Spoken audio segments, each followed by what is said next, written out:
Electricast.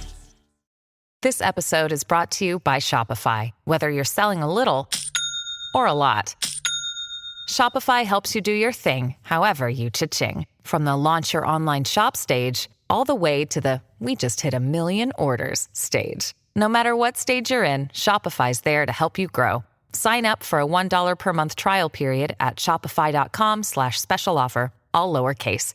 That's shopify.com/special offer. Why wait to see if you'll get something you like this Valentine's Day when you can go to BlueNile.com and find something you'll love? Whether you're looking to treat yourself to a little winter sparkle or show a galentine how much you appreciate them, Blue Nile offers a wide selection of high-quality designs, expert guidance, and free 30-day returns for the ultimate peace of mind. You can even design your own jewelry. Right now, save up to 50% at BlueNile.com. That's BlueNile.com. On this episode of Missing the Point, we'll recap the first few hours of NBA free agency, discuss the winners and losers from the NBA draft, and is Marcus Smart really worth $20 million a year? Because that's what he's asking for. This is Missing the Point, episode 75. But it's all relative.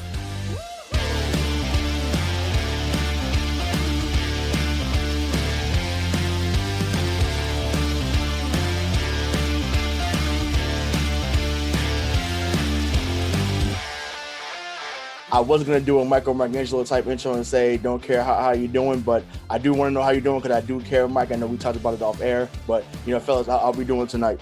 Man, it's great to be back. It feels like it's been such a long time. Really honored to be on the show, and especially there was so much. I mean, the last week in just sports world, right? It's just been so crazy, and basketball was wild, so I'm happy to be here. I'm good, man. Fucking besides this pinched nerve I got going on here, I'm doing great. In a lot of pain, but hopefully some basketball can take me away from it for a couple hours here, Yeah, well, that's the plan, man. So, I'm doing good as well. I was telling y'all off the air before we got on that, I just started going back to Wait, to how rude today. of us? How rude of us?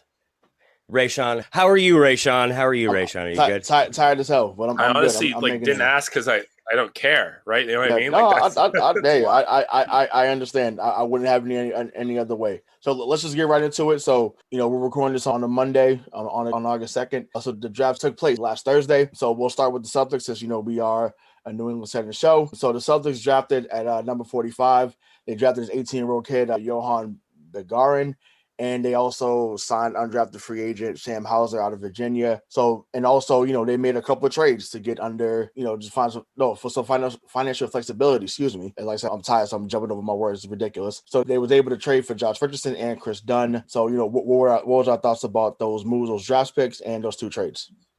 I thought the draft pick was, it was fine. There's nothing for me that stood out. And I was like, oh yeah, great pick by the Celtics. It just feels like this is just another draft and stash player that we were seeing, 5, 6, 7 years ago. I think he's an athletic guard. I think he's does he have like a 7-foot wingspan? And he's good for putting, from what I've seen, and it's very limited, right? A knack for putting pressure on the rim with a quick first step and great hops. Love that. We just need a big man. Like that, so I see the draft, I see all the moves, and I appreciate, and I think what we've talked about off the air is you can see Brad making his tweaks to the team and trying to get it better because he saw what their weaknesses were right last year as a coach. My opinion, though, is still our most glaring weakness is still the fact that we need a number one guard and we need a big man. But for what these moves are, they were fine. But the draft, I don't know if I'm wrong here, but the draft didn't blow me away. And what about the Richardson and Dunn trades? I do like Josh Richardson. I think it's always good to have a versatile scorer on the bench. I like that he can, he's averaging 12 points through his career. He's not going to eat up a ton of minutes, but he'll be out there. I think one of the things that we saw last year too was bench scoring was terrible. So we need reliable bench scoring. And if that's what Josh Richardson can do, if that's what Chris Dunn can do, then I'm all for it because we can't just have the starting five have to put up 80 points a game and expect to have a good year. So I think the Celtics free agency thus far is leaps and bounds ahead of the draft. I know they didn't have too many draft picks. There's not much that they could have done, but I do love the addition so far. But it does leave me thinking about what's coming next. Yeah, man. So completely agree. The draft to me, I don't want to say it was a waste of a pick, but listen, it was a waste of a pick. I don't understand. There's still guys on the board there that definitely could have helped this team this year, or at least ate up some minutes. You know, we have Taco Fall leaving. We have these end of the bench guys. Luke Garza coming in here in the second round right there. Listen, we need big bodies. He's 6'10". Man was just National Player of the Year 2 years in a row. And I just think that was the guy to me I would have liked to see him get. But, you know, Josh Richardson. So the hate on this man from going from a player who got traded as the centerpiece of a deal around Jimmy Butler 2 years ago, right? This dude is a actual baller that can come in here and help us out. He's literally exactly what we've been asking for from the bench, from this ownership, from the organization to give us for these past 2 years, is actual NBA players who can come off the bench and give you significant minutes. And they went out and got two of them because they also got Chris Dunn, like Rayshawn said. And, you know, Dunn has great defensive skills. He struggles from the field sometimes. He has some offensive struggles, but the defense that he plays is almost on the level of, I guess, close to the level of Jrue Holiday at points. Like, he's that kind of lockdown defender guard. So to bring him in here too, I think people are underrating him a lot, and I do think there is a chance that next year Chris Dunn is the starting point guard for the Boston Celtics. Whoa. Yeah, I mean, that's definitely a hot take. There was one. I don't think he'll be the starter. I mean, I know it could be Pritchard. It could be if they bring in Patty Mills. Who knows? I think the days of getting a lead all-star guard maybe behind us for the time being. You know, I think that, you know, maybe Brad and other people are kind of scarred from that. Obviously, you know, IT became an all-star. Then you had Kyrie. Then you had Kemba, right? And all three, even though we love the IT era, like I said, it didn't result in anything that we wanted here as Celtics fans. So I just think if you just get a serviceable guard to play alongside Tatum and Brown, you know, to keep highlighting what they do best on the court, which is score and just really dominate out there, you know, that's what you need, right? So I think Patty Mills would be someone that'd be perfect. Obviously, you know, he's familiar with Ime Udoka, you know, with being down there in San Antonio. So we'll see what happens with that. But as far as the 45th pick, I mean, I kind of figured it'd be a drafter stash, mainly because that's just what they've been doing the last 2 years. I just think that, you know, we've been asking for a big guard here in Boston. We've been asking for that, right? Not saying that he's going to come over here immediately. He's not, because he's 18. But we've been asking for a guy that's 6'5", 6'6". Well, guess what? He drafts him. The kid can actually play. Like, I mean, I've only watched highlights. I can't say that. Like, I've watched all the games that I haven't, obviously. I did not hear about him until we actually drafted him. But to be 18, he's pretty polished as a finisher around the rim. So to me, he's just like he's a bigger Romeo Langford for sure. So, you know, Bobby, what do you want to add to that? Do you know how to pronounce his name? I want to say it's Johan Bagarin. Bagarin? Is that it? Bagarin? Or in Boston it'll be Bagarin. Right. Dude, put Bagarin in, guy. Right, yeah, exactly. If he ever gets up here. But same thing with the guy they signed in undrafted free agency with Sam Hauser, right? He was a 50, 40, 90 guy last year at Virginia. And Virginia, if there's anything they can do outside of scoring, those guys can defend.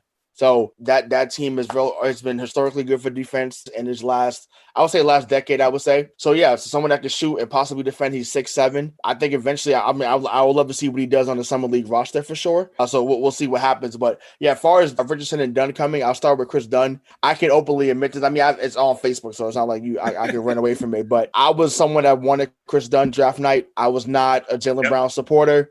I was like, I said, Chris Dunn that's the guy. You know, he was local. He was coming from Providence. I was like, this makes sense. Like, just get him, you know? So, you know, thank God that, you know, we weren't in the Celtics war room, because we would all look stupid. But Chris Dunn has some moments in the NBA. He was sending around that Jimmy Butler trade a few years ago as well. So we got guys that were traded for Jimmy Butler, who is an all-star. So, listen, I like what Dunn can do. And as far as Josh Richardson goes, like, he's 2 or 3 years. He's 2 years removed from getting 16 a game, right? Now, obviously, he's not getting that here in Boston. But once again, it adds depth. I don't know if this means it's the end of Marcus Smart era. Like I said, we'll get into that later on in the show. You know, that's a big market tease there. You know, how you doing, Joe? But yeah, like, I just think that's what's going on. So, you know, I'm excited that Brad actually went ahead and did this. I stand by what I wrote in our group chat. I believe that, you know, GM Brad is already doing a better job than Coach Brad, and, you know, Coach Horseshoes for sure. So yeah, go ahead, Bobby. So the thing with the whole, like, everyone being mad about Moses Brown is To me, it's the most Celtics fan thing I've ever seen in my entire life. Listen, there's a reason. Like, I get it. He has potential. I understand. But there's a reason why Oklahoma City threw him in the trade. Okay? There's a reason Boston was willing to part with this dude so easily. And how can you really be that mad when you haven't seen him play a game in a uniform? Like, listen, I get it. We need a big man. We brought in two actual guys that can give us 20 to 25 minutes a game. And those minutes actually be productive 8 out of 10 nights before free agency even started. We unloaded Kemba's contract before free agency even started. You know what I mean? Like, if you think about all the years, all the shit we've been through with the Celtics the past few years, we did these things before free agency even started. So, like, I get to a point where it's like, I did just sound like a broken record, but it's like, what are we really complaining about here, guys? Like, they're just finding things to complain about, and it drives me fucking nuts. I talked to you about it the other night. But that's what this fan base is about, right? And listen, for those that listen to this and you get annoyed by our takes, 1, oh well, 2, thank you for listening, because this is not Shout Jock Radio, right? We're not Howard Stern or Don Imus back in the day. But this is the thing. Celtics, we continuously we desire to be pissed off. Like, it's I don't know, because we got scarred by certain events. So I feel like people have been angry since the 2010 finals. Like, people have been extremely angry. I feel like if we had won another title, like, folks maybe not have been as upset. But I'm just like, oh my God, like, it just doesn't make sense. Well, I mean, Celtics fans are, I think, in this area, I think, are the most forgiving of their team. I think they are. I think they are the least fickle fan base in Boston. I disagree. They're the most instant overreactionary, though. They explode in the moment. Listen, we was praising Luke Cornett. Like, this dude, Luke Cornett, you thought was fucking Bill Russell. Like, it was out of control. Remember the hype around Greg Stiesma? That's what this Moses Brown thing reminds me of. Like, remember how Tommy Heinsohn was calling Greg Stiesma Bill Russell 2.0? I'm like, man, I guess he got lighter overnight, huh? My God, like, I mean, sorry, that was a bad joke, but it was like, but it's just like, oh my God, like, most of y'all don't even know who Greg Stiesma was. So maybe y'all listen, you have to probably Google and remember who he was. But he was number 54 in the Celtics. But oh my God, like that's so bad. Go ahead, Mike. That clip comes up when you Google him. It's Tommy saying, like, he reminds you of a young Bill Russell. It's ridiculous. But I think so. I don't want to advocate for the outrage of Celtics fans, but I'll do it, seeing as I'm here. I think, Moses Brown being traded after just getting him, it's like people thought he addressed a need instantly, right? And they got themselves wrapped up into this thing, like, oh, like, we're going to be okay. Like, we have a kind of an athletic big. We're going to be good again. And then it's just instantly gone. I get so I'm not upset about it, right? He was here for a cup of coffee. I think but it still is a need, right? The 5 is a glaring need for this team. Can we at least agree on that? Sure. But to think that Moses Brown was going to come in and be Bam out of bio it's if anything, the guy that's going to be Bam, he's already on the team, and that's Robert Williams. Like, that's the guy that could be Bam, because Robert Williams can pass freely, which is why they drafted him to be behind Al Horford initially. Guess what? We now have that again, guys. Like, relax, take a deep breath. It's okay. That's so, like, when everyone chills out and forgets about the whole center thing, the impact that Josh Richardson is going to have on the Celtics is tenfold of what Moses Brown would have had on this team. Okay. Josh Richardson is a potential, and I feel like that's a little much, but he's a potential all-star. You know what I mean? He actually has the ability to make an all-star team. Moses Brown was going to struggle to get 15 minutes on this team this year. You know what I mean? He's already third in rotation behind Horford and Williams. So he's not getting 15 to 17 minutes a game. So it's just like, guys, chill out. All right. We addressed exactly what we wanted. All right. We don't have Grant Williams, Tremont Waters, and Carson Edwards playing significant minutes in a goddamn playoff game this year. Okay. They're filled by Josh Richardson and done, bro. Like, come on. Relax. I hate to burst your bubble because we got some breaking news as what? as literally. So Evan Fournier signed a 4-year deal for $73 million with the New York Knicks. Yep. So unfortunately, those three guys may be playing minutes next year. But it is what it is. Either way, I agree with you because we're going in past tense. It does address the need. They need guys off the bench. They got that. Fournier too was here for a cup of coffee, but once again, I guess the Celtics wasn't going above the 16 mil threshold, which is kind of unfortunate in my opinion. I feel like he also addressed the need they had, and they needed that fourth guy that can get you 18 a game. And we saw that in moments where it really worked with him and Kemba and him and Tatum or him and Brown. So to me, I would like to see that a little bit longer, but it is what it is. I mean, listen, congrats to Evan Fournier, $73 million richer. That's beautiful, my brother. 18 mil a year.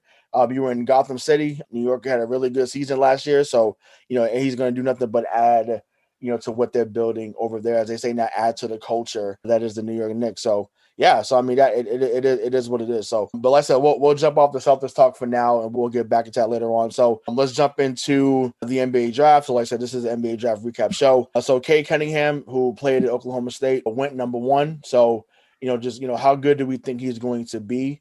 And, was that the consensus number 1 overall pick to each of you? Cade Cunningham absolutely was the consensus number 1 pick. We knew it going into March Madness this year. He was by far and away the best prospect that was out there. I could see an argument to go, I can't think, why am I blanking on his name? Who's the guy? 1 second. Jalen Green? Yeah, I could see an argument to go Jalen Green. The only thing is I feel like the G League really took that option away because you're not seeing him in the spotlight. You're not seeing him on that big stage. You're not seeing him against the big competition. So to go number 1 on him and risk your entire franchise on someone that is so much of an unknown, it just automatically put the ball in Cade's court. So, yeah, absolutely. Cunningham was the consensus number 1 pick. I'm excited for him on the Pistons, man. They haven't had a player with Cade's ability in a very long time. You know what I mean? Like since the Rip Hamilton era, Chauncey Billups, they haven't had a dude with this much upside in a long time. So I'm pumped for the Pistons that they got their guy in Cade because I don't know about you guys, but watching him in March Madness was so fun, man. The way he took games over, he's so good going to the hole. Yeah, he's a good pick. He's a good guy. He's a good number 1 pick for sure. He's not Anthony Bennett, I'll tell you that. I think this was a lock pick, right? I mean, I think knowing who he is, how great of a player he was in college, and he fills a need for Detroit. Now Detroit has 2 big, durable, switchable guards between him and Killian Hayes that they balance each other out both offensively and defensively. This is a great situation for him to go in. I think, how good can he be? I think the sky's the limit. Everything that I've seen about this kid is that, he has excellent shot making and passing ability. He's probably the best defender that was available in the draft. Some of the other comments, are he's a smart passer who already understands how to manipulate defenses. Those are all great. Now, if he can, so it sounds like he has all the tools to walk on and be a good starter. It's just a matter of time before how great can he be and how long does it take him? But I do think that a young Pistons squad is a perfect fit for him to be on, and they're going to be tough now. He has the ability this year because of the team he's going to put up 25, 26 points in his rookie year a game. Yep. Without a doubt. You know what I mean? He has that Anthony Edwards upside. He has that Lonzo upside. That's how good of a prospect he is. Now, Rayshawn, I know who your guy was, man. I know who your guy was. Mr. Mobley, right? Oh, the big guy, from USC, yeah. I liked him, and granted, I think I was right at the pick that we talked about, right? We talked who's going to go there. I think Mobley ended up going 3 to Cleveland. It just made sense, and then obviously now they've re-signed Jared Allen as well, so clearly they're going to do a big lineup, I guess, for for the near future out there in Cleveland. So yeah, he can shoot it, pass it. But as far as K record, that's what we're talking about right now. But yeah, Evan Mobley, I think is going to be the real deal too. But yeah, K definitely should have been the more pick for sure. There should have been no doubt about that. I just think to me, you're 6'8", 225, can handle like that. It's just crazy. I wouldn't say I'm in love with his defense. I get that. The scouts want to hype him up. I wouldn't say he's an elite defender yet. But the thing is, luckily he's coming into a team, that's being coached by Randy. I can't think of his name right now, but the coach is in Detroit. His name is escaping me, but he coaches in Detroit as well. I want to say it's not Randy Casey. I forget his name. Anyways, it's okay. It's Dwayne Casey. Dwayne Casey. I'm like Randy Casey. Actually, you know what? Randy Casey, congratulations, my brother. You made the show. You're a Dean alumni. That's I don't know. You was on my mom, brother, but Freudian slip, baby. Yeah, What's up? Shout out to Randy. What's up, man? But yeah, Dwayne. Yeah, but no, Dwayne Casey. He coaches up defense, and that's what you can't play for him if you don't defend. And next, I think last year we talked about who won the draft, and I talked about Detroit winning the draft. Last year we're going to get into who won the draft very shortly. Listeners definitely stay tuned for what Mike has to say because he was on fire earlier about who we thought won the draft. So I know he's excited to get to that. But yeah, you put him with Hayes. Sadiq Bey is really good. Mm-hmm. Isaiah Stewart was really good. Like, those guys were both all rookie last year. So yeah, like they definitely have some building blocks. I know they just signed Kelly Olynyk as well today as well. So for 3 years, $37 million. So that's another shooter to add, to take someone off the paint. For Cade to kind of move around. So keep getting him shooters. Jeremy Grant's the problem. So yeah, they got something cooking over there in Detroit, man. And like I said, Cade's only going to add to it. And like I said, players like him don't come along too often. And once again, those Rip Hamilton, like those guys weren't picks of Detroit. They were there through trade. He's easily their best pick since Isaiah Thomas. And we're talking 40 years. 40 years ago, Isaiah Thomas went number 2 overall in the 1981 draft. Like he's easily their best pick since then. So yeah, what? What? He feels so old. Oh, I know, it's crazy. I know, it's wild. It is wild. I thought she was doing the G's for the encyclopedia knowledge, but no, that doesn't surprise me anymore, dude. Yeah, no, we're immune. We're immune to the basketball knowledge at this, bro. It's right. Yeah. So hey, congrats to Cade.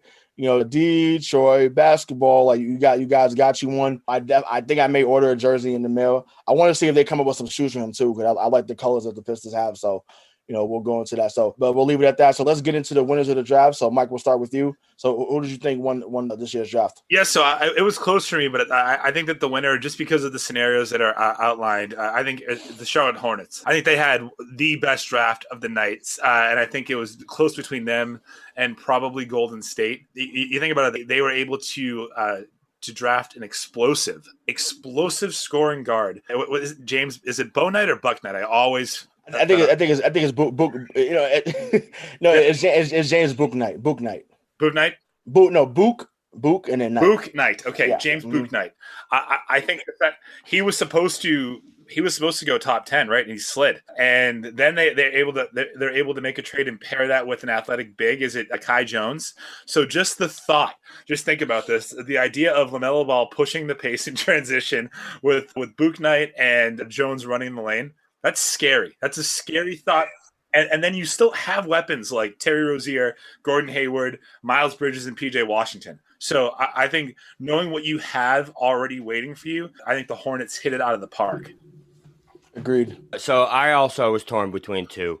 And that is the Orlando Magic being able to get Jalen Suggs and the team that's responsible for them being able to get Jalen Suggs and the Toronto Raptors. But I'm going to go with the Raptors just because they threw a curveball at everyone and picked Scotty Barnes when everyone thought the pick was going to be Jalen Suggs.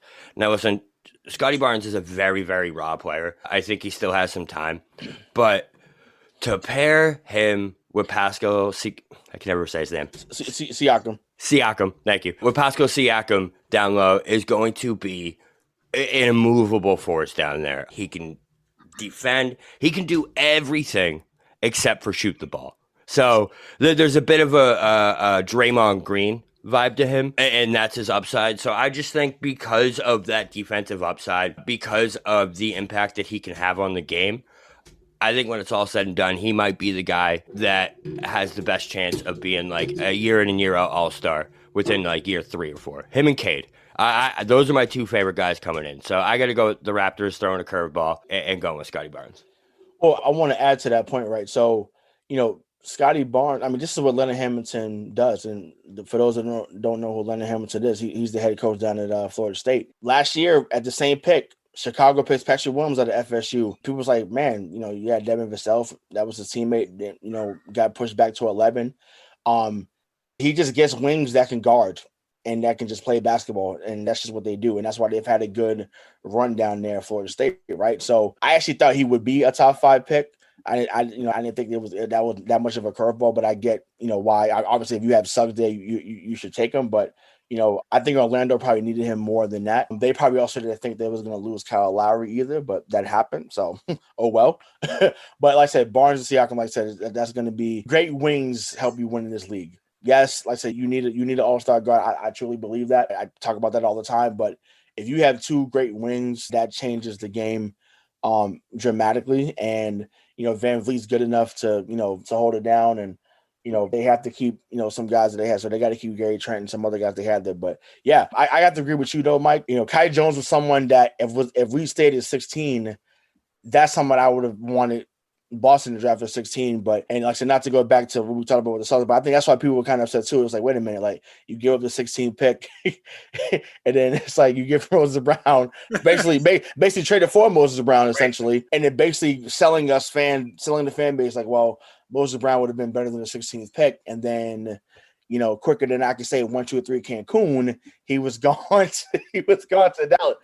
Josh Richardson is definitely better than the 16th overall pick. No, I that's what some of the rationale is going to be for that fan base. We just know how it is. I don't agree with that. I know that's just how they think. But back to the winning of the draft. So yeah, to get Kai Jones, to get Book Knight, I'm assuming they're gonna renounce Malik. I think he's been a little bit of a head case down there in Charlotte, but he's someone that can shoot. Someone that he was the 11th pick a few years ago. But yeah, I think that he's some they wanted. Believe it or not, Golden State to me getting Jonathan Kuminga was huge too at number 7. That feels like a trade waiting to happen though, doesn't it? With Wiseman and we thought so, and then like I said, we're gonna get into it, but I'm gonna be very contradictory in a minute anyway, so we'll get to that. But before we move on, there's a couple other winners I do need to talk about, and that's I do have to go back to the Magic because I completely forgot that they didn't just get Jalen Suggs. They got Franz Wagner, too. Anyone that watched the tournament this year that picked Michigan was very happy when Franz Wagner had the ball. All right. Franz Wagner is a Danilo Gallinari. He's a who else? I'm trying to think. I don't know. Gallinari's my best comparison for him. He's a playmaker who can shoot, who can score, he can rebound, he can do everything. And you got Jalen Suggs in the same draft? Are you kidding me? That's exciting because, listen, I don't know about all you guys, but I 100% had an Orlando Magic starter jacket growing up.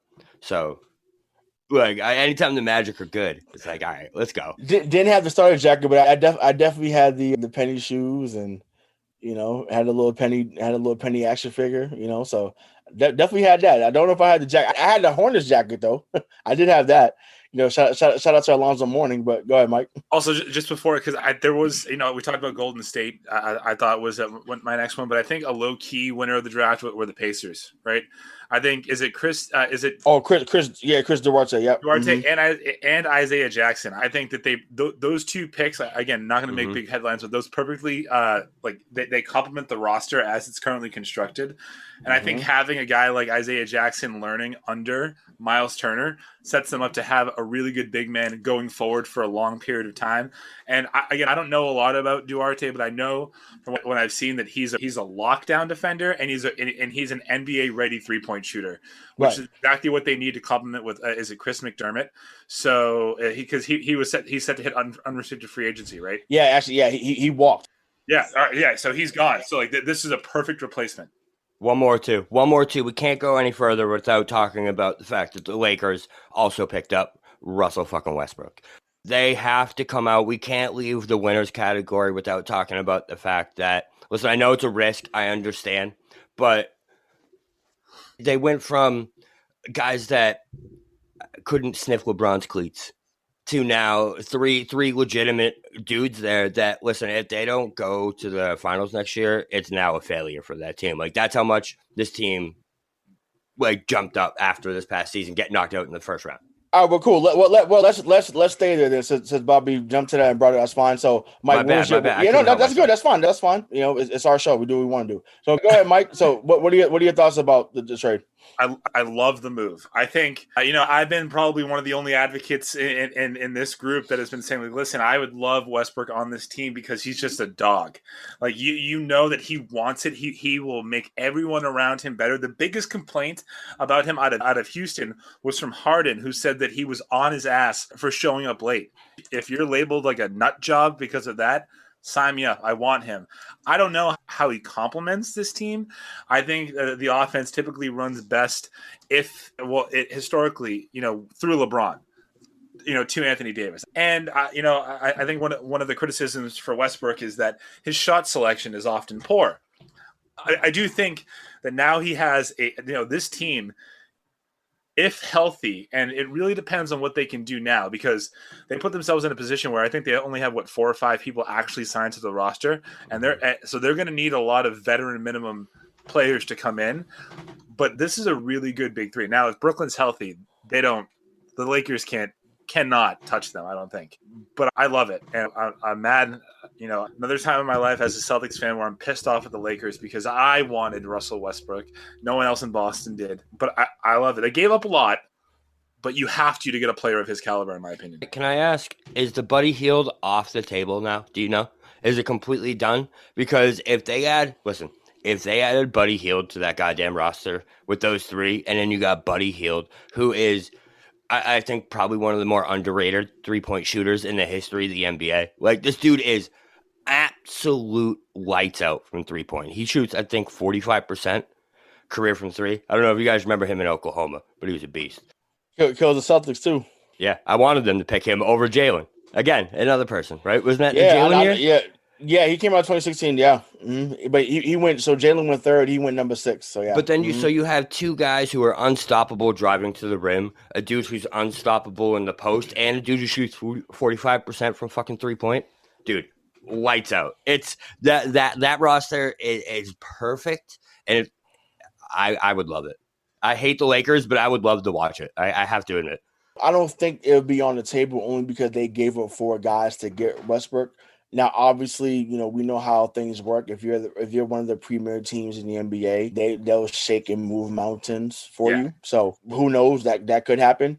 And remember, Mike, you and Josue Pavone were on that bandwagon. That's right. Us as well. So you can go back and listen to that show. That will be in the show notes. I have to do that once the show. But yeah, so I mean, as far as the Russ trade goes, I'm kind of in between, man. Because I actually want to see Chris Paul go there instead. Chris Paul is obviously going to resign with Phoenix. 4 years for $120 million. So once again, shout out to his agent. His agent needs every type of raise you could think of because it's highway robbery and then some. But once again, that's a whole nother show for another day. But yeah, drum roll, please, right? But yeah, it was crazy. To me, Washington actually won the trade, and it's wild to say that because it's like, oh my God, he went to, Russ is going to LA. But I'm like, when you can get 4 rotation players like that, you get KCP, Kuzma, I forget the other 2 people that was in the deal, but I'm like, when you get guys that can add to, especially in the East as well, and you put that around Bradley Beal, and then they're gonna get Thomas Bryant back. That got hurt last year. They got Rui Hachimura. Excuse me. They have some pieces there that can actually get to the playoffs in the East. So to me, I think Washington was initially won the trade. Now, obviously, they're not going to go further than the Lakers. That's, like I said, barring injury, obviously, which I even hate to say that because look, if they're healthy, we know who's gonna get there. But right. I don't know. To me, I think Washington won the trade, but I mean, listen, like I said, you have to take the risk. You have to do that. I would not have loved that if Boston did that. I mean, but then again, like I said, that you would have replaced Marcus Smart with Russell Westbrook, and I'm just like, that would have been. If people think Marcus Smart drove people crazy, Russell Westbrook would have drove fans to the fucking moon. I'm just saying. Isn't this? I mean, this is the most prolific point guard that LeBron will have since Kyrie. Right, and that's literally the only one that he's ever had. So this is the perfect. So we're going to disrespect Mario Chalmers? No. Oh yeah, I'm joking. That was good. This is the perfect situation for us. That's what it is, man. It's so perfect. If he came to Boston, I guarantee we wouldn't have liked him, and it would have had a whole different feel to it because I don't see Russ being able to fit in with Tatum and Brown. I just think they're all too ball dominant. That's the way they work. But putting LeBron and Russ next to each other and having them drive the lane like that and having Anthony Davis to clog the middle, listen, you can't collapse on anyone. No matter what, you cannot collapse on a single person because Anthony Davis is going to dominate you in the post if you're one-on-one. All right? If they get a three-point shooter. He's going to dominate the icy hot too, though.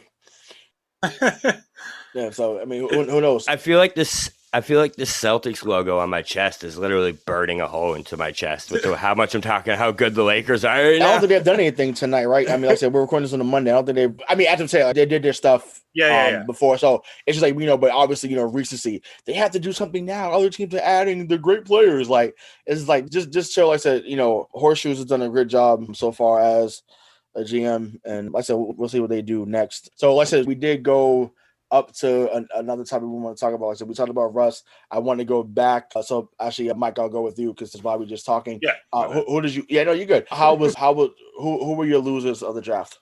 It's the Brooklyn Nets. And the reason why I say that as for a team that is thought to be a perennial contender and it's a win now mentality, it actually fucking blew me away that they selected 5 picks in this draft. Like they didn't try to make any moves to trade for a player for now. They did land, who is it, Cameron Thomas, who I think is regarded as, if not the best and the second best pure scorer in the draft. But they didn't get a lot better defensively either. So I think for who they are and what we expect them to be, it's very odd to see a championship contender right now actually select 5 times. I think a lot of the picks were redundant, so that's why I would say that they lost the draft for me. Of the teams that could make picks, there were teams that didn't have any, so I can't grade them. But I think the biggest loser is the Nets. Right, and then for me, right. So, like I said, I said a few segments ago, I'm going to be contradictory. I talked about how getting Kuminga was dope, and getting Moses Moody from Arkansas was dope, but Golden State semi lost. Like when you have, even though once again those are good picks, but when you have the window of Steph Curry, Klay Thompson coming back, and Draymond Green is coming, he wasn't coming, he was already on the court, but you have to bring somebody in there to play with them, and I get it. Philadelphia was asking for a king's ransom. I get it. I don't know why they was asking for a 90 first round picks, like Daryl Morey, like you had to be smoking dope. Like someone must have spiked your Philly cheesesteak, my brother. Like I don't understand. It was Wiseman, the Wiggins, the 4 and the 6. 7th and 14th pick, 7 and 14, and the 4 first round. It's like, yo, like the fuck out of here. I just want to know, for a kid that can't shoot, for a guy that can't shoot, who is an elite defender, elite passer. Won't shoot. Not can't. Won't. It's just like, I'm like Darren Moore, like, and I get it because you don't want to be the guy that gets rid of the guy that he goes to Golden State or wherever he goes and becomes the man. I understand that, but it's just like at the same time, it's just like that to me was crazy. Like I think Wiseman and those 2 picks would have been enough.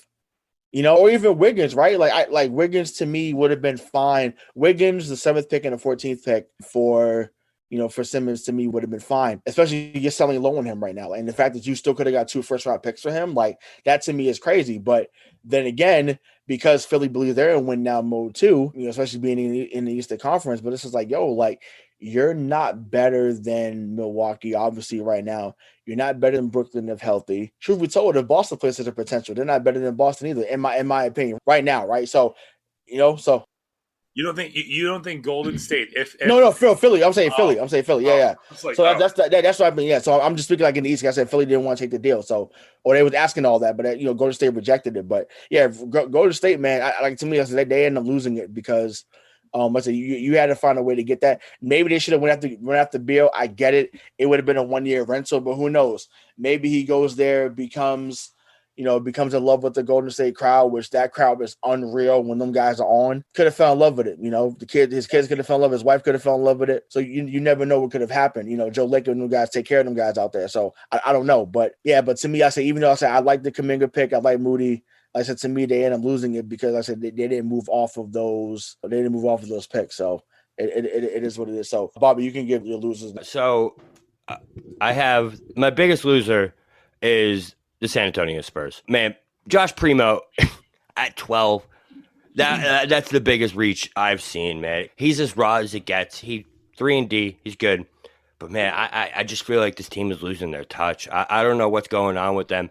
They had guys on the board that just seemed like we're destined to be San Antonio Spurs. A Chris Duarte, dude, Popovich would have loved this dude, Moses Moody, and they passed over him for a dude that probably they could have traded back and gotten around like early second round, late first round. Right. So to me, I just thought that was blasphemy. Just because of, listen, I like Josh Primo. I don't think he's a bad player at all.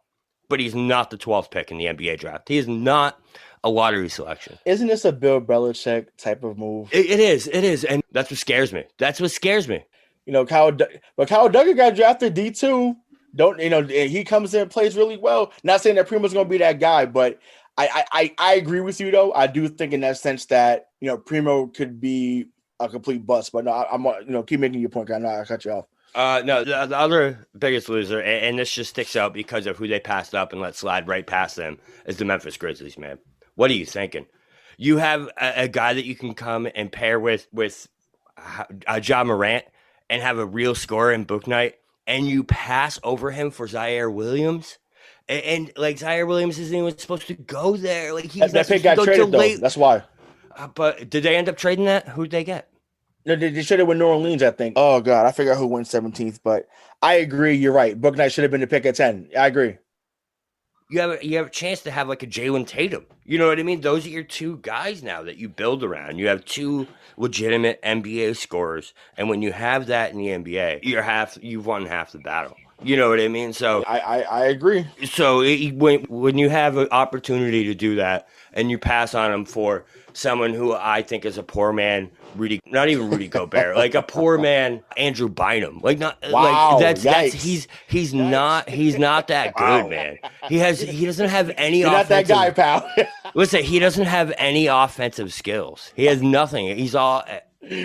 Oh my God, that's great. It was blasphemy. No, just say it for me, Bobby. You're not that guy, pal. Just say it for me. Just say it. The last one is a player. I feel so bad for Davion Mitchell, man. I feel terrible for this dude because he got the Kings. He's going to the worst franchise in the NBA by far. Him. They have so many guards, bro. They're like Celtics of 5 years ago, where they just keep picking a point guard in the first round every year, and you're like, I guess we're just gonna play small ball. And Mike, if you want to chime in after my rebuttal, feel free. But okay, listen, Davion Mitchell, De'Aaron Fox, and Tyrese Halliburton. That's a really good trio. Going forward. Really small trio, though. De'Aaron Fox is like 6'5", though. Halliburton is 6'6". Yeah. And now Mitchell's small. He's little. He's 6'1" on a good day. He's 6'1" on a good day. But defensive player of the year, national champion, goes after it. They needed a dog, and they found one. Now Marvin Bagley. As I scratch my head, because I can't believe how bad he's become in Sacramento, but. Yeah, no, that 3-guard lineup is going to be crazy. De'Aaron Fox is a problem. That's just my opinion. But I'm on your tip. I'm on your wave, Bobby. I'm going to wait and see. With Davion Mitchell. I think to me, he could be still the draft. That's just my opinion. But Mike, something you want to add? Yeah, I was just going to say, I think that they do remind me a lot of the Celtics from a few years ago where they are guard heavy. They're very small. But again, that was a team that you could rally yourself behind. I will also say that this isn't my sleeper, so I'm not skipping to the next segment. Mm-hmm. But they did snag, is it Naemis Keita, number 39? The guy's 7'2", 248 pounds, averages 3.5 blocks a game, and he has a 7.5-foot wingspan. He's a monster center. So now if he actually develops to be the guy, now you're dangerous, because now you have a fast-moving team with just a brick tower for the 5. Yeah, they become the Utah Jazz. Right. Yeah, that's what's going on. So now I hear you, Bobby. Like, Sacramento is the Western Conference version of Detroit up to now. Right. You go to Sacramento, your career is going to wilt away. Like, that's just what's going to happen. But I'm excited to see what happens, It even happened during the draft. The Buddy Hield thing leaks. And they're like, oh, Buddy Hield's going to the Lakers. And they're like, no. All those guys just got traded to Washington. He's not going. Well, yeah, they were so hype about that. But I'm just like, to me, and I get it. Once again, they would have got 4 guys back in return. I'm not giving LeBron a shooter of Buddy Hield's caliber. Man, you better go to Kyle Korver's garage and pick his ass up. What is wrong with you? Not giving you Buddy Hield. Like, Man, I'm like, listen, oh God, it amazes me how I'm like, you in the same state, you in the same conference, yo, I'm like Jeff Petrie. I don't know if Jeff Petrie's still the owner over there, but I'm like, if he is, he should be rolling over in his grave. What are you doing? I'm never training with the Lakers unless I'm giving you a second round pick or cash consideration. I'm not giving you a guy that's a top 10 shooter in this league. Are you dumb? What are we talking? What are we doing? What are we doing? But it's cool. It's like it's whatever. But yeah, Sacramento, yeah, they definitely have a lot to iron out. But Davion Mitchell, they may have 99 problems, but Davion Mitchell is not one in my opinion. So yeah, shout out to Jay-Z. But yeah, but Mike, since you kind of touched on it, you said you're not going to jump into it, but we'll just come to you now. Who is someone that you feel is going to be a sleeper in this year's draft? I mean, I don't know if you can call him a sleeper because I talked about him before, but I think Kai Jones. I think he has the potential to be the most influential pick of this draft, and I think it's just because of where he's going, and like I said, and who's already there. But Charlotte got themselves a legitimate big man that can start day one. That will be posting 10 points. 5 rebounds, couple blocks a game as a rookie, right off the bat. And I think with the pairing, that they have with, like I say, with Rozier, with Hayward, Ball, it's a hard guy not to love. I'm a big guy. I do love. Was it Josh Giddey from is OKC? I think he has the potential to be a pretty big steal in this draft too. But gun to my head, it's Kai Jones. I just, that man, you will remember him 5 years from now, and we will talk about him the way that we talk about, some of the most prolific stars in the league right now that fell outside the top 10, 15. So I don't know if I can actually call him a sleeper because he was the second pick in the draft, but Jalen Green, I really feel like is going to a top tier player in the NBA within 5 years. Jalen Green's so good, man. I don't know if you've watched his highlights. But I feel like a lot of people don't know who this dude really is because he's been in the G League. But he's a baller, bro. He's a passer. He's a defender. He can shoot. He can do everything that you would want a guard to do. I'm trying to think who I could compare him to. Honestly, you know what? He's like a Bradley Beal, bro. He's someone that like you can rely on both ends of the floor every single night. And he's going to end up being a 25, 26 point a game scorer in this league. And that's a guarantee from it. So Jalen Green, even though he's the second pick in the draft, is a sleeper to me because I think he's going to end up being the best player in this draft. I mean, he would agree with you. I mean, I think he had a quote the other day saying he was like, yo, like put me on any team, anywhere. Like I'm going to get a bucket. Like straight up. So he's clearly confident in himself as he should be. He has something to live up to because the last few number 2 picks have been really good. So whether it was John Morant or, so I'm like, so he got some work to cut out. He has some work cut out for him for sure. But for me, I'm going to go a little further back in the first round, like 19 picks back from where Bobby had. Got to go with the kid from Tennessee, Keon Johnson, that got drafted by the Clippers, I believe. He's good, man. He is someone that I thought was going to go top 15. He didn't. He slid for some reason. I don't know what happened in the draft camp. Maybe he didn't interview as well, or his measurables weren't as good. But I think he's someone that, is going to be a steal for the Clippers. Going to get some spot minutes. Him and Terrence Mann was huge for them in this year's playoffs. I mean, I think Keon Johnson is someone that could come in as a rookie and make an impact when, Kawhi has to get rest and when PG has to get rest. So I think that getting him at 21 was huge. And, like I said, if Ty Lue, plays that boy, I think they'll see something special in him, and, they'll be very surprised, or the league will be very surprised and probably upset that they didn't think to draft him a little bit higher. He's got a little Latrell Sprewell in him, right? Like he has flashes of that.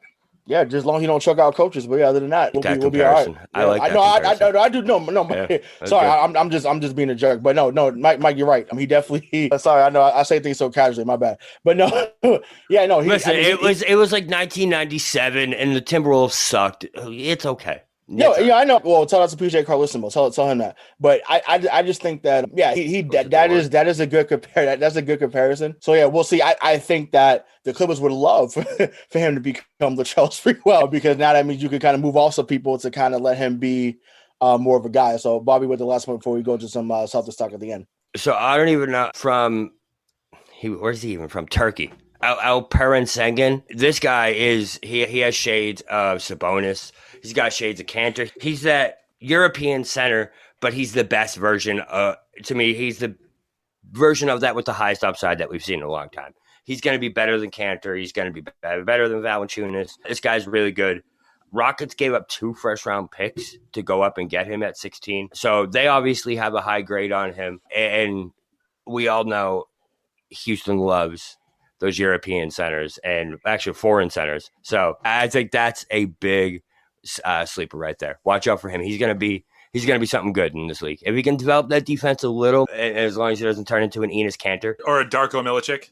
Yeah. So. Well, and his Kanter was the first 5 years of his career was pretty good. I mean, he's a walking double-double, so it's not like, he's just trash defensive. Sure. But I mean, but that's also, he's just slow as hell. Right. Exactly. He sucks defensively because he's slow, and that's the problem. So, so hopefully, just continue to work on the lateral movement, and, we'll see what happens. So, that cuts it for the NBA draft. So let's get back to the Celtics. So I have to give credit to our executive producer, because when we talked about this in our pre-show meeting, he talked about, we have to make this a segment. So we're going to close with this. So Marcus Smart, man, number 6 pick overall in 2014. There hasn't been a Celtic that has more love-hate with the fan base, I think, the last 6 years than him. So as we approach the hour mark, so I don't want to go too crazy with this, but, Mike, I'll start with you, but is this the end of the Marcus Smart experience? I think it is, and I think he's the latest report out there is that he's looking for a 4-year, $80 million extension. Sorry. Oh God. Good for you, dude. Go get your money, but don't. If you're the Celtics, don't do that. You don't I love you, Marcus. I love you for all the things, all the good things that you do on the court. I'm equally as frustrated of all the bad things that you do. I hate that it takes him 16 shots tonight to find a shot. I understand it. I hate it. It's just one of those things as a Celtics fan that But I think the tenacity that he played defensively is going to be hard to replicate, right? And it's almost like you could feel the mood change in a game when he took the floor. But my opinion, what do I know? He ain't a $20 million a year player. He's just not. So I think it's over for him in Boston. But thank you, Marcus. After seeing Ball go to the Bulls tonight, I just don't know what other option is out there for a starting point guard, unless what I said happens and Chris Dunn ends up being a starting point guard on this team. He's done it 2 or 1. No, he's definitely a 1. He's a 1, right? Yeah, okay. He can't shoot like that. He's a 1. I feel like that's the only other chance that we have of seeing Smart leave. I think Smart stayed. I think Ball was the place that Smart was going to go. If we were going to get rid of Smart, I think it was going to Chicago. And now that's off the table. I just don't know. It's the same thing like Aaron Gordon last year. I don't know. I don't see the move out there that warrants moving him. You know what I mean? Listen, I understand, but what do you... Unless we're bringing back a starting point guard in return, he's really our best option to run that point, because we've seen it. Listen, I know he sucks. I can't stand his shooting. No, it sucks. His shooting sucks. His shot selection sucks. But we've seen that change when he plays point guard. When he starts at point guard, he is a different guy. So, I just don't know what other better options are out there at this point without Ball. I would love to see them move him for someone else, but... if he's under control, then yes, that makes sense. But that's the problem. He's not under fucking control. That's the problem. Mike wants to whisper. Go ahead. Go ahead, Mike. I hear everything that you just said. It makes sense for him to be the starter. Will you pay him $20 million a year? Are you saying that he's worth that? Because he isn't. If he's forcing your hand to give him that extension this year, no. Yeah, you got to do something. But I don't think, is he doing that? I don't think he is. Yeah, it came out 20 minutes ago. Well, he's drunk. But anyways, I would give Snickers. Yeah, it's not the same when he's hungry or shooting the basketball. It's not the same. I would give him what Marcus Morris Sr. got last year from the Clippers. 4 years, $64 million. I'm comfortable with that. I'm fine with that. Yeah, I'm comfortable with $16 million a year, because that's about maybe a $2 or $3 million increase from where he's at now. Yep. Okay, again, he's the longest tenure Celtic. Give him a little bit of a raise, fine. That's cool. Or even give the 4 years with the option after 3, whether it's a team or a player. I'm cool. I'm perfectly fine with that. But like I said, listen. If Fournier just got 73 from New York, What makes you? And he's not better than Evan Fournier. So we're going to give you 7 more mil than we wasn't going to give Fournier. And Fournier is 3 more inches taller. His shoe better. Like the only thing that Marcus Smart does better than Fournier is defend. And that was kind of shoddy this past year. It's his immeasurables, though, right? That's what NBA guys will tell you. His immeasurables are that much better than everyone else, which may justify $20 million. Now, I'm not advocating for that. Listen, I think if you want to give him, like you said, 4 for 64, all in. If you want to do 5 for 75, I could do that too. But he's not $20 million a year. And I'm sorry, I don't not here anyway. We have too many things that we know what happens when he's on the court with Jalen and Jason. It's great. It's not a championship though, so we need to build towards that. So I mean, if he wants to stay for less, sure, but do not give him 20. Yeah, I mean, I know they gave him like 4 years, 52 a few years ago, right? So I'm like, okay, and to me, like once again, that's why I'm cool with the little slight uptick in rates. Okay, fine, but this is the thing, right? Like I've gone back and forth on this because, like I said, I think we all know Leo Stern. Leo Stern went to Dean, and I know Leo. If you hear this, I know, man. I know how you feel about Marcus, so I know you'll probably laugh your ass off as you listen to this.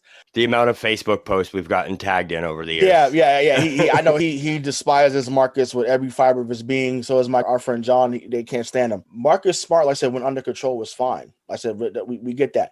And he is our Draymond Green. He passes like him. He defends like him when he's on. When Marcus Smart's locked in defensively, Marcus Smart can shut down anybody in this league. I firmly believe that he's just as good as his other Oklahoma State buddy, Tony Allen. I firmly believe that. Without a doubt.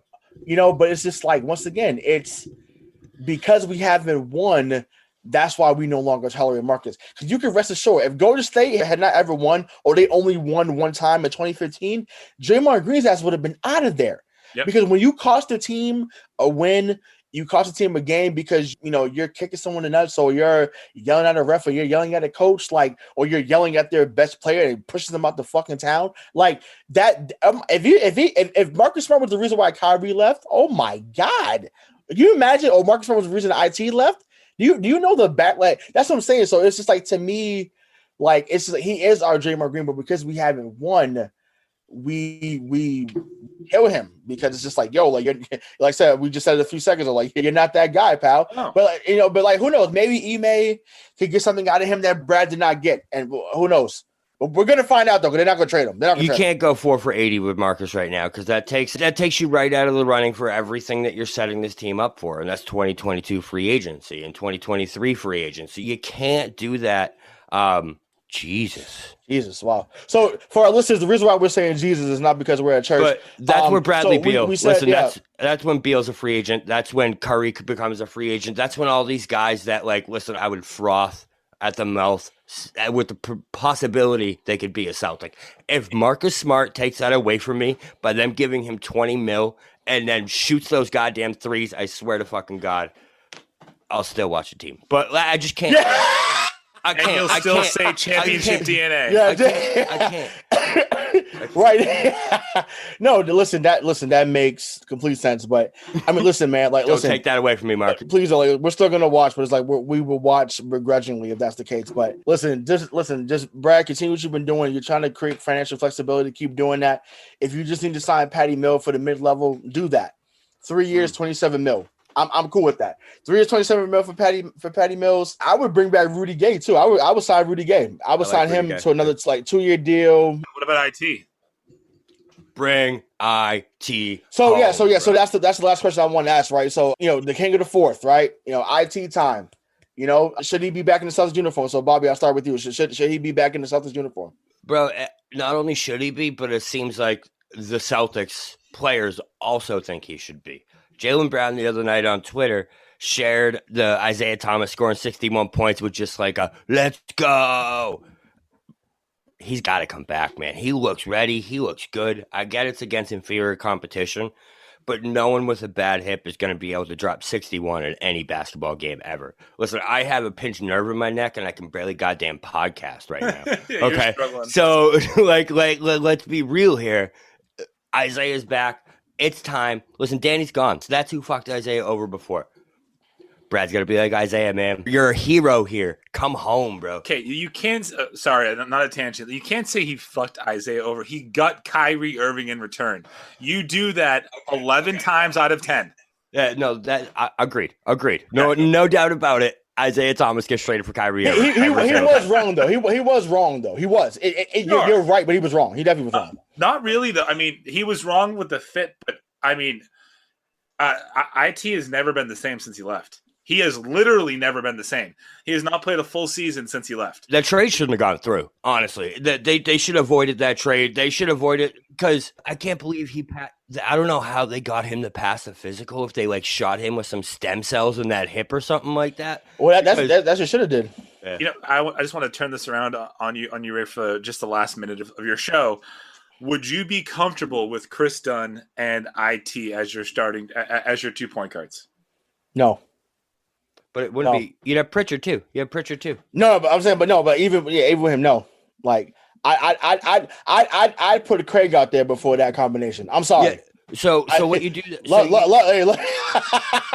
I'm sorry. I can't like now. If you tell me if we wake up tomorrow or some point this week and you hear dun-a-nut, the Boston Celtics have signed Patty Mills to a 3-year deal for X, Y, and Z. I'm happy because that's someone that can shoot. He's familiar with the system because obviously it's going to be coming from San Antonio. Then if you want to come and bring in IT to cool, but Patty Mills to me should be the starter. We don't need him to be Australia Patty Mills. That's the problem. We still want the star guard. We don't need that right now. Get someone that can complement Tatum and Brown. That if they kick it out and he's opening the corner 3, he's going to get the corner 3. Patty Mills is going to knock that down. Pritchard's going to knock that down. IT when he's on going to knock that down. Chris Dunn can penetrate, kick it back out to Al. Al's going to shoot the 3. So that's what you need, right? You don't need, you don't need another star guard to come in here right now. Would it be nice? Of course it would. Like out of like Kyle Lowry, but he's going down to South Beach. I don't blame him. He's getting older. He played last year in Tampa. Hey, Kyle, I understand. No taxes, bro. No taxes, bro. Hey, Kyle, go down there. Go down to Snappers. Go down to Finger Licking. There's a lot of great restaurants down there. There's a lot of great places, brother. Like, please, and enjoy yourself. I don't blame you. But yeah, I'm not here for a nostalgia act. And, that was my best Mike Marcangelo impression. So I hope that went well. But yeah, appreciate it. But yeah, so yeah, go ahead, Bobby. If you bring Isaiah in, it's not to play it can't be with the intention to play more than 10 minutes a night. That's how you got to see that. And if he outperforms that, but it can't happen like that. He's going to be a problem in that locker room if he's only playing 10 minutes. I'm telling you that right now. But he signed a 10-year contract last year. So I feel like he would just want to get in, right? I feel you, but no, but that's different. It's New Orleans. It was Denver. He feels that he is a part of this new era. I'm telling you, if you say to him, "Hey, you're gonna play 10 minutes," I'm telling you, he's gonna flip tables and he's gonna go crazy. I'm telling you, so that can't happen. That's when you tell him, like, bro, this is like when you came over back in 2011. Show us why you should be playing more than that. And now we have an underdog mentality on the Celtics again. Boom. 2012. To be fair, he was getting 18 a night when he got here, and he was hooping. He was hooping when he got to Boston, and they realized like, oh shit, like this guy is better than anybody we have on the team. Let's get on his back, and that's what they did. So we'll close it with that. So any final words before we get out of here? Unrelated, the Knicks got a lot better today. Yeah, I agree. It's a lot of money. Is it Nerlens Noel and Evan Fournier? Those are good deals. So and they were already a good team last year. So good for them. They might be a force, or it might implode. I don't know with the Knicks, but they got a lot better. We'll know by February. Yeah. Can I give one? I shouldn't say this right now. My biggest hot take that I feel like is like a 5% chance of happening. Can you imagine Emi Udoka and Kawhi Leonard reunited in a Boston Celtics uniform? Like, what are you doing, dude? No, don't worry. We're still going to close. We're still going to close because he declined his option because he's going to resign with Clippers. But if that's the case, then obviously Jaylen Brown would have to be gone in that deal. Obviously, if that was a sign and trade, immediately that would have to be a sign and trade. There's no way he's come. There's no way that could fit. Now, unless you're saying you take him over getting Beal, and you just have a bigger lineup, then let's talk. But I just don't see that happening. But like I said, we won't go into that rabbit hole because we have to. Yeah, we gotta close out. So for Mike Marcangelo, the real BK Bow Kelly, our executive producer Craig Alessandro, I'm your host Rayshawn Buchanan, and we'll see you next time. Peace. Welcome to the Reverie channel. where entertainment knows no bounds. Live concerts, on-demand music, documentaries, and short films, all in stunning HD. Now on Roku TV, Apple TV, and Amazon Fire. Immerse yourself from home. And on Android and iOS for those on the move. Support creators with crowdfunding donations. Fuel their creativity. Join us in shaping entertainment's future. The Reverie Channel, where every view, every donation matters. Hey there, I'm DC. I host the rock podcast Back to the Arena, The Interviews. It's about a 30-minute podcast where I talk one-on-one with a band who has released new music. You can find us on all the best podcast sites like Spotify, Apple, Google, iHeartRadio, and more. If you're a rock fan like me, subscribe today to Back to the Arena, The Interviews. Electricast. Electricast.